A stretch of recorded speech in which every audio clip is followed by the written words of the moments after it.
அனைவருக்கும் வணக்கம். Welcome to my channel. எல்லோரும் எப்படி இருக்கீங்க ஃப்ரெண்ட்ஸ்? நல்லா இருக்கீங்களா?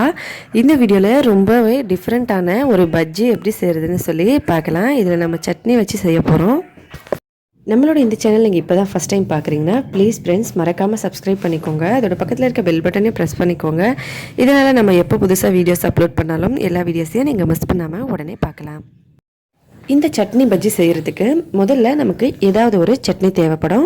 நீங்கள் தேங்காய் இல்லை வேர்க்கடலை இல்லை கார சட்னி எது வேணாலும் செஞ்சுக்கலாம். நான் இங்கே மாங்காய் சட்னி செய்கிறேன்.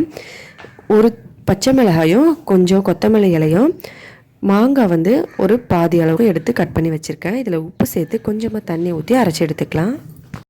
ஒரு பாத்திரம் எடுத்துக்கலாம். அதில் தேவையான அளவுக்கு கடலை மாவு எடுத்துக்கலாம். இதில் மிளகாத்தூள், நீங்கள் எப்போவும் பஜ்ஜி மாவு எப்படி செய்வீங்களோ அந்த மாதிரி செஞ்சுக்கலாம். இதில் தேவையான அளவுக்கு உப்பு, சீரகம் கொஞ்சமாக சேர்த்துட்டு தண்ணி ஊற்றி இதை கொஞ்சம் கெட்டியான பதத்துக்கு கலந்துக்கலாம். இதை எப்போவும் நீங்கள் பஜ்ஜி மாவு எப்படி செய்வீங்களோ அந்த மாதிரி கூட செஞ்சுக்கலாம். இந்த மாதிரி எல்லாத்தையும் ஒன்றா கலந்து வச்சாச்சு. நீங்கள் ரெடிமேட் பஜ்ஜி மாவு கூட இதுக்கு யூஸ் பண்ணிக்கலாம். உங்களுக்கு வாழைக்காய் பஜ்ஜி வேணுமா இல்லை உருளைக்கிழங்கு, வெங்காயம், கத்திரிக்காய் எது வேணாலும் எடுத்துக்கலாம். இந்த மாதிரி நான் ஏற்கனவே உருளைக்கிழங்கு தோல் சீவி இந்த மாதிரி கட் பண்ணி வச்சுருக்கேன். இதை ஒரு பீஸ் எடுத்துகிட்டு அதுக்கு மேலே நம்ம ரெடி பண்ணி வச்ச சட்னி கொஞ்சமாக வச்சுட்டு, சட்னி இந்த மாதிரி கன்சிஸ்டன்சி கொஞ்சம் கெட்டியாக இருந்தால் நல்லாயிருக்கும். அதுக்கு மேலே இன்னொரு உருளைக்கிழங்கு இந்த மாதிரி வச்சுக்கலாம். நீங்கள் வெறும் உருளைக்கிழங்குலையும் செய்யலாம், இல்லைனா ஒரு பக்கம் உருளைக்கிழங்கு ஒரு பக்கம் வாழைக்காயும் செய்யலாம், இல்லைனா கத்திரிக்காயிலையும் செய்யலாம், வெங்காயத்துலேயும் செய்யலாம், ப்ரெட்டில் கூட செய்யலாம். அதுக்கப்புறம் நம்ம ஏற்கனவே செஞ்சு வச்சுருக்க கடலை மாவில் இந்த மாதிரி முக்கி எடுத்துக்கலாம். எப்பவும் போல் நம்ம எப்படி பஜ்ஜி செய்வோமோ அதே போல் இதை எடுத்து அப்படியே எண்ணெயில் போட்டு பொரித்து எடுத்துடலாம். ஏற்கனவே இங்கே கொஞ்சம் எண்ணெயை அடுப்பில் வச்சு சூடு பண்ணியிருக்கேன். இதில் நம்ம மாவில் தொட்டு எடுத்த இந்த உருளைக்கிழங்கு சட்னியை அப்படியே இந்த மாதிரி சேர்த்துடலாம். இதே போல் எல்லாத்தையும் நம்ம சேர்த்துடலாம். இது ரொம்பவே டிஃப்ரெண்ட்டான சுவையில் இருக்கும் ஃப்ரெண்ட்ஸ்.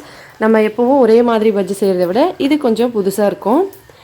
நல்லா இந்த மாதிரி ஸ்நாக்ஸ் செஞ்சு சாப்பிடலாம். வீட்டில் எல்லோரும் விரும்பி சாப்பிடுவாங்க. சட்னியை நம்ம தொட்டு சாப்பிடுவோம். இது உள்ளுக்குள்ளேயே சட்னி இருக்கிறதுனால எல்லோரும் விரும்பி சாப்பிடுவாங்க.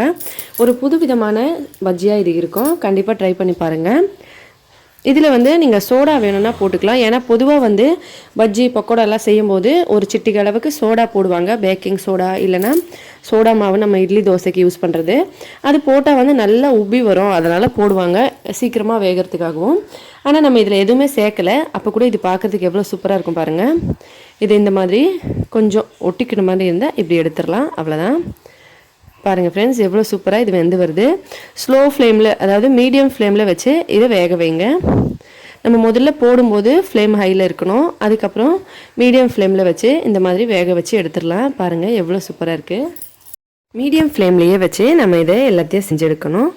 ஃபஸ்ட்டு எந்த பலகாரம் செஞ்சாலுமே நம்ம ஹை ஃப்ளேமில் வச்சு எண்ணெயை சூடு பண்ணிவிட்டு அதுக்கப்புறம் நம்ம இந்த மாதிரி பலகாரம் என்ன செய்கிறோமோ அது எண்ணெயில் போட்ட பிறகு மீடியம் ஃப்ளேமில் வச்சிடணும். அப்போ தான் உள்ளுக்குள்ளே ஃபுல்லாக நல்லா வெந்து வரும். இல்லைனா மேலே மட்டும் தீஞ்ச மாதிரி ஆகிடும், உள்ளுக்குள்ளே வேகாது. பாருங்கள் சூப்பராக ரெடி ஆகிடுச்சு. எல்லாத்தையும் எடுத்துடலாம். அவ்வளோதான் ஃப்ரெண்ட்ஸ், ரெடி ஆகிடுச்சு. கண்டிப்பாக ட்ரை பண்ணி பார்த்துட்டு எப்படி இருந்ததுன்னு சொல்லி கமெண்ட்டில் சொல்லுங்கள். இந்த வீடியோ பிடிச்சிருந்தா லைக் பண்ணுங்கள், ஷேர் பண்ணுங்கள். மறக்காமல் நம்ம சேனலை சப்ஸ்கிரைப் பண்ணிக்கோங்க. நம்ம சேனல் உங்களுக்கு பிடிச்சிருந்தா. மேலும் இதே போல் இன்னும் பல வீடியோஸ் எல்லாம் பார்க்குறதுக்காக ஹெல்த்தியான சமையலாக வீட்டிலையே சமைச்சு சாப்பிட்டு ஹெல்த்தியாகவும் சந்தோஷமாகவும் இருங்க. இந்த வீடியோவை பார்த்த அனைத்து நண்பர்களுக்கும் மிக்க நன்றி. வணக்கம்.